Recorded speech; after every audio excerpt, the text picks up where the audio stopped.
सुभाष चंद्र बोस भारत देश के महान स्वतंत्रता सेनानी थे। उन्होंने देश को अंग्रेजों से आज़ाद कराने के लिए बहुत कठिन प्रयास किए। उड़ीसा के बंगाली परिवार में जन्मे सुभाष चंद्र बोस एक संपन्न परिवार से थे, लेकिन उन्हें अपने देश से बहुत प्यार था। उन्होंने अपनी पूरी जिंदगी देश के नाम कर दी थी। आज मैं उनको उनके जन्मदिवस के अवसर पर भावपूर्ण श्रद्धांजलि देते हुए उनके जज्बों को सलाम करती हूँ और उनके जीवन की कुछ झलकियाँ आपके सामने प्रस्तुत करती हूँ। सुभाष चंद्र जी का पूरा नाम नेताजी सुभाष चंद्र बोस। उनका जन्म 23 जनवरी 1897 को हुआ। इनका जन्म स्थान था कटक, उड़ीसा।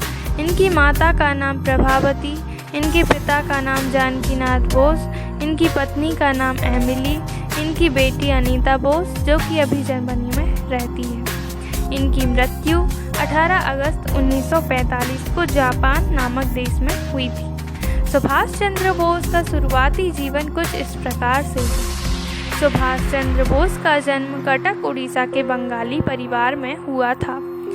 उनके 7 भाई और 6 बहनें थीं। अपने माता पिता की 9वीं संतान और 5वें बेटे थे। नेताजी अपने भाई शरद चंद्र के बहुत ही करीब थे। उनके पिता जानकीनाथ कटक के मशहूर और सफल वकील थे, जिन्हें राय बहादुर नाम की उपाधि दी गई थी। नेताजी को बचपन से ही पढ़ाई में बहुत रुचि थी। वे बहुत ही मेहनती और अपने टीचर के प्रिय थे, लेकिन नेताजी की खेल कूद में कभी रुचि नहीं रही। नेताजी ने अपनी पूरी पढ़ाई कटक से ही पूरी की थी। इसके बाद आगे की पढ़ाई के लिए वे कलकत्ता चले गए। वहाँ वे प्रेसिडेंसी कॉलेज में फिलोसॉफी में बीए किया। इसी कॉलेज में एक अंग्रेजी प्रोफेसर के द्वारा भारतीयों को सताए जाने पर बहुत विरोध करते थे। उस समय जातिवाद का मुद्दा बहुत उठाया गया था। ये पहली बार था जब नेताजी के मन में अंग्रेजों के खिलाफ जंग शुरू हुई।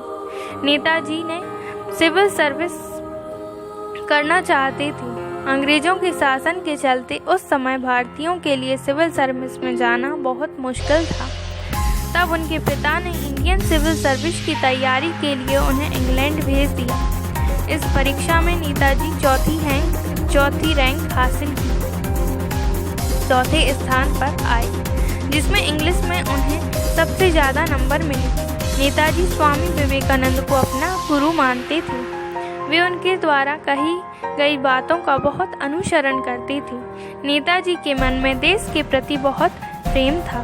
वह उसकी आज़ादी के लिए चिंतित थे, जिसके चलते 1921 में उन्होंने इंडियन सिविल सर्विस की नौकरी ठुकरा दी और वापस भारत लौट आए। नेताजी का राजनीतिक जीवन कुछ इस प्रकार से है। भारत लौटते ही नेताजी स्वतंत्रता की लड़ाई में कूद पड़े। उन्होंने भारतीय राष्ट्रीय कांग्रेस को ज्वाइन किया। शुरुआत में नेताजी कलकत्ता में कांग्रेस पार्टी में नेता रहे। चित्तरंजन दास के नेतृत्व में काम करते थे। नेताजी चित्तरंजन दास को अपना राजनीतिक गुरु मानते थे। 1922 में चित्तरंजन दास ने मोतीलाल नेहरू के साथ कांग्रेस छोड़ दी, अपनी अलग पार्टी स्वराज पार्टी बना ली। जब चित्तरंजन दास अपनी पार्टी के साथ मेल रणनीति बना रहे थे, तब नेताजी ने उस बीच कलकत्ता की नौजवान छात्र छात्रा व मजदूरों के बीच अपनी खास जगह बना ली थी। वे जल्द से जल्द पराधीन भारत को स्वाधीन भारत के रूप में देखना चाहते थे। अब लोग सुभाष चंद्र बोस के नाम से जानने लगे। उनके काम की चर्चा चारों ओर फैलने लगी। नेताजी एक नौजवान सोच लेकर आए थे। इससे वो यूथ लीडर के बीच चर्चित हो रहे थे। 1928 में गुवाहाटी में कांग्रेस की एक बैठक के दौरान नए व पुराने मेंबर के बीच बातों को लेकर मतभेद उत्पन्न हुआ। नए युवा नेता किसी भी नियम पर नहीं चलना चाहते थे।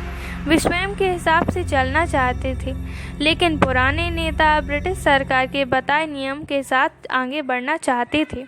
सुभाष चंद्र और गांधी जी के विचार बिल्कुल अलग थे। नेताजी गांधी जी की अहिंसावादी सोच से बिल्कुल सहमत नहीं थे। उनकी सोच नौजवान वाली थी, जो कि हिंसा में भी विश्वास रखती थी।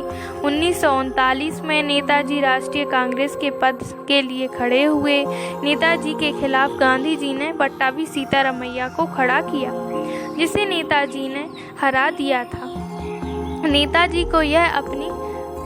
गांधी जी को यह अपनी हार लगी थी, जिससे वे बहुत दुखी थे। नेताजी ये बात जानते ही अपने पद से तुरंत इस्तीफा देने लगे और दे दिया। विचारों का मेल न होने की वजह से नेताजी लोगों की नज़र में गांधी विरोधी होते जा रहे थे, जिसके बाद उन्होंने खुद कांग्रेस छोड़ दी थी। अब मैं आपको इंडियन नेशनल आर्मी (INA) के बारे में बताती हूँ। INA 1939 में भारतीय विश्व युद्ध चल रहा था। तब नेताजी वहाँ अपना रोल किया। वे पूरी दुनिया से मदद लेना चाहते थे ताकि अंग्रेज़ों को ऊपर से दबाव पड़े। वे देश